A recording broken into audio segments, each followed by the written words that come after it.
কোথায় যাচ্ছি? হ্যাঁ কি জানে আরো কানের ভিতরে জানি কি ঢুকে দিছে কি না, ওই যে বালিশের ভিতরে যে শিমুল তুলার ভিতরে যে বিচিটা থাকে ওইটা।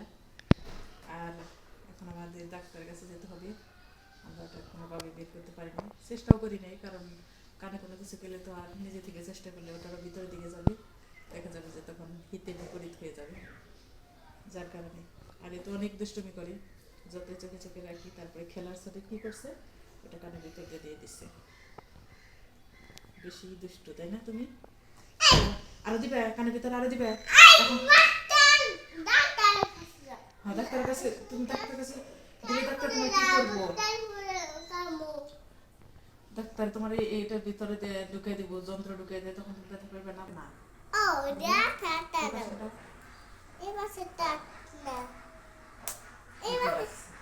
এটা কি হয়েছে তোমার? হ্যাঁ সুন্দর হয়েছে। এখন তুমি কি করো? হ্যাঁ আর এটা কি করছো? এই খুব দুষ্ট তুমি, এখানে বাইরে রাখছো, আর দুষ্টুমি করবা না। এই যে শীতের মধ্যে এখন তোমার গাড়িতে করে ডাক্তার কাছে গেলে ঠান্ডা লাগবে না, বাতাস লাগবে না। তুমি তো বুঝতে পারো না এই বিষয়টা বের করে কি